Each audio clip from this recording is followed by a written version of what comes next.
cry if you want to, why your tears might be the smartest thing you've done. All year, I recently sat down with Sharlett Adkins, a woman whose life is a walking contradiction to everything we've been taught about strength, success, and survival. Charlotte is not a household name. She's not on magazine covers. But the work she's doing, the way she's living, the legacy she's building, it's changing lives in ways most of us will never see but desperately need to feel. Charlotte has spent her life pouring into family, into children, into caregivers, into community, often from a place of profound personal heartbreak. And instead of letting that heartbreak turn her cold, she made a choice that most people would call foolish. She stayed soft, she kept her heart open, she let her tears water her soul, and in doing so, she became living proof that our wounds don't have to be the end of our story. They can be the beginning of someone else's hope. Charlotte told me something I can't stop thinking about. She said, "My path is for others more than myself. My pain creates tears that water my soul, allowing the light to shine through my skin." Now, pause there for a second, because how many of us have been taught that tears are a problem, that pain is something to medicate, avoid, or hustle past? How many of us were raised to believe that if we're going to lead, serve, or show up for the people we love, we have to do it from a place of impenetrable strength, never letting anyone see the cracks, never admitting we're tired, never confessing that sometimes we cry in the car before we walk into the house because we don't want anyone to know we're barely holding it together? But Charlotte flips that script entirely. She's saying the tears aren't the problem. The pain isn't disqualifying you, it's nourishing you. It's water. It's what allows the light inside you to break through the surface and reach the people who are watching, waiting, wondering if it's possible to survive what they're going through. And the answer, according to Charlotte's life, is yes, but not by becoming bulletproof, by staying human. When Charlotte says her path is for others, she's not talking about self abandonment. She's not saying you should pour from an empty cup or sacrifice your sanity to prove your devotion.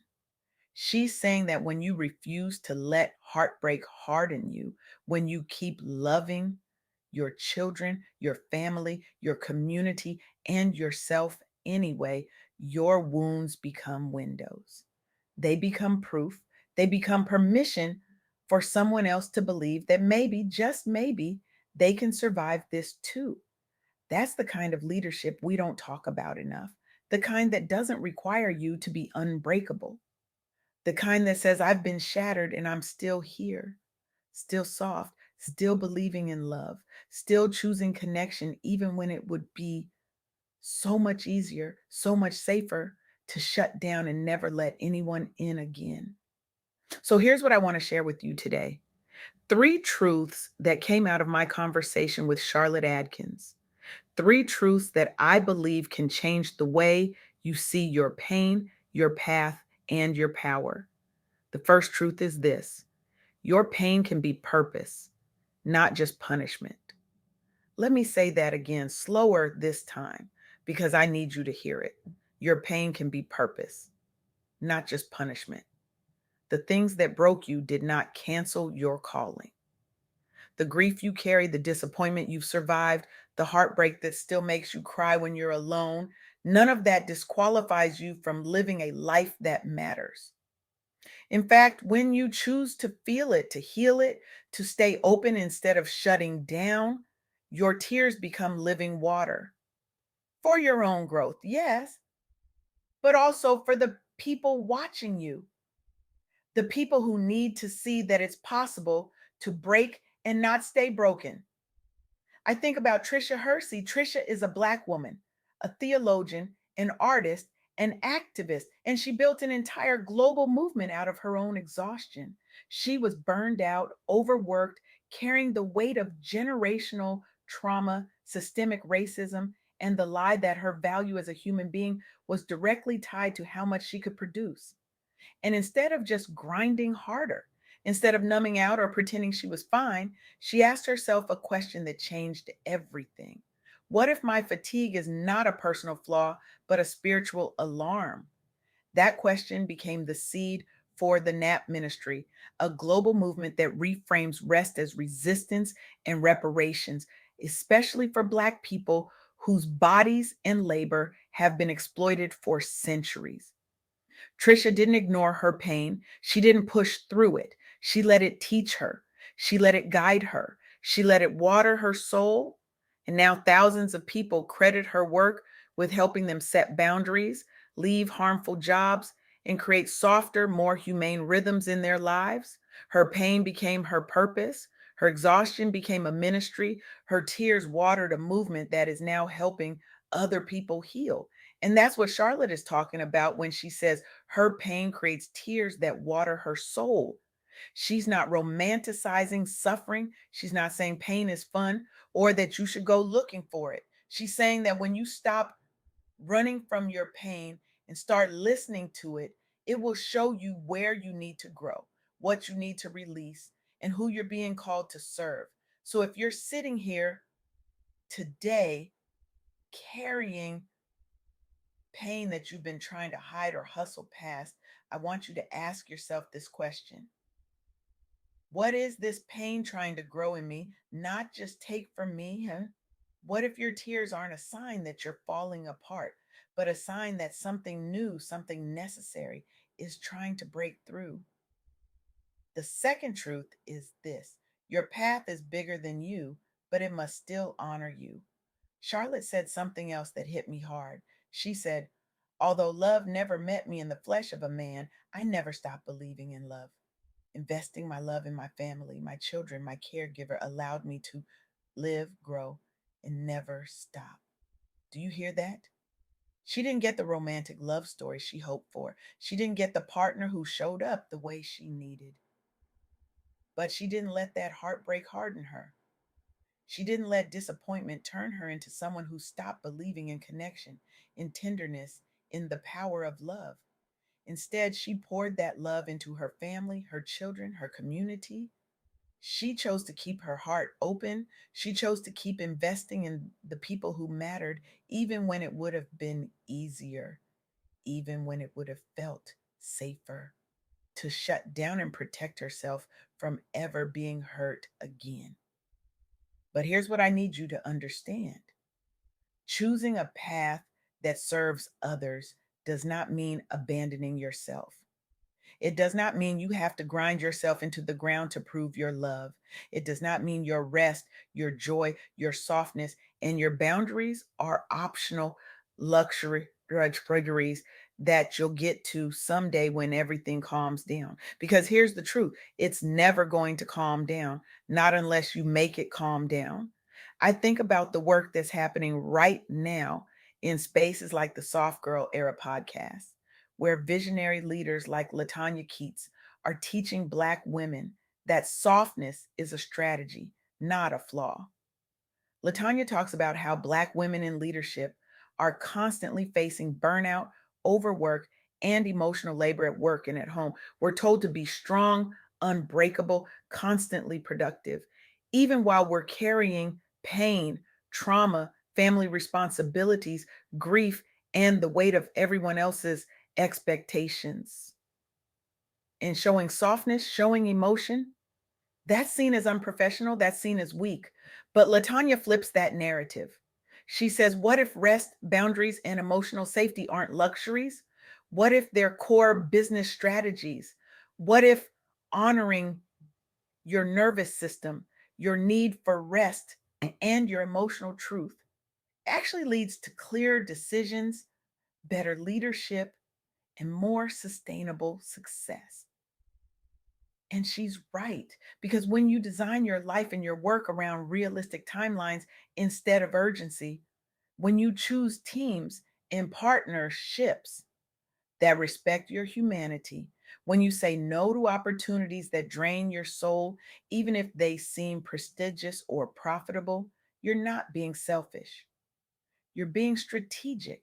You're protecting the very thing that allows you to keep showing up for the people you love. Your path may be for others, but it must still include you. Your rest is not optional. Your joy is not a luxury. Your boundaries are not negotiable. And when you honor those things, you don't just protect yourself, you model a different way of leading, a different way of loving, a different way of living for everyone watching you. The third truth is this: softness is a strategy for survival, legacy, and leadership. Let me say that one more time because this is the one we've been lied to about the most. Softness is a strategy for survival, legacy, and leadership, refusing to be hardened by pain, choosing love, believing in connection even after disappointment, allowing yourself to be fully human. These are not weaknesses. These are strategies that protect your spirit, your relationships, and the legacy you're building for the next generation. I think about another conversation from the Soft Girl Era podcast where the focus was on building legacy through rest, family, and sustainable success. The episode spoke directly to Black professionals who are first generation wealth builders, people who feel responsible for supporting extended family while also managing careers and businesses, people who carry grief, heartbreak, and the pressure to make it, but who also long for a life that honors their emotional and spiritual needs. And the message was clear: legacy is not just money. Legacy is emotional safety. Legacy is presence. Legacy is relational health in your family. Legacy is setting boundaries that protect time and energy for your children, your partners, and yourself. Legacy is building a life that aligns with your values of love, connection, and rest, not just hustling for titles that leave you empty, exhausted, and emotionally unavailable to the people who need you most. Because here's the truth: when you honor your own softness and healing, you don't pass unprocessed pain to the next generation. When you invest love in your family and caregiving while also protecting your own peace, you show your children that they don't have to choose between success and their humanity. You show them that softness is not weakness. You show them that rest is not laziness.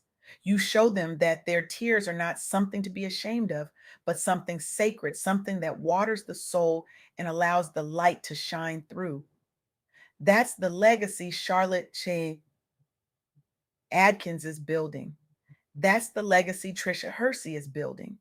That's the legacy Latanya Keats and so many other Black women leaders are building.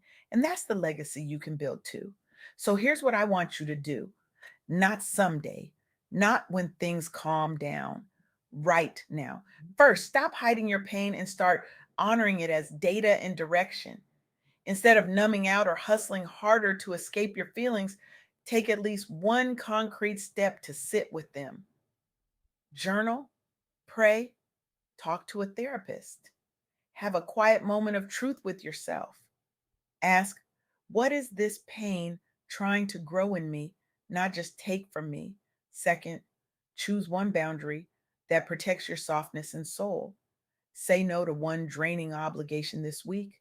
Protect an evening just for rest, creativity, or time with your children. Speak up about what you need in a relationship or at work. Your path may be for others, but you cannot lead them from an empty, hardened heart. Third, invest love intentionally in one relationship that matters. Call your child, call your parent, call your caregiver, call your friend. Offer a real conversation, an apology, a thank you, or simple presence. Let your love be seen in the flesh, not just in your thoughts. Let that act of love be one way your light shines through the cracks of your own story. Because here's what Sharlett Adkins taught me: your tears are not weakness, they are water. Your pain is not punishment, it is purpose. Your softness is not a flaw, it is a strategy. And your path, even when it's for others, must still honor the sacred, tender, beautiful human being that you are. You are allowed to cry. You are allowed to rest. You are allowed to set boundaries. You are allowed to believe in love even after heartbreak. You are allowed to let your wounds become windows. You are allowed to let your tears water your soul. And you are allowed to let the light shine through your skin so that the people watching you can see what's possible for them too. So go ahead, cry if you want to. Let those tears fall. Let them water something new in you. Let them soften the hard places. Let them wash away the lie that you have to be strong all the time. Let them remind you that you are human, you are loved, and you are allowed to take up space in your own life. The world doesn't need another version of you that's pretending to be fine. The world needs the version of you that's brave enough to be real, brave enough to be soft, brave enough to let the cracks show, because that's where the light gets in and that's where the light gets out.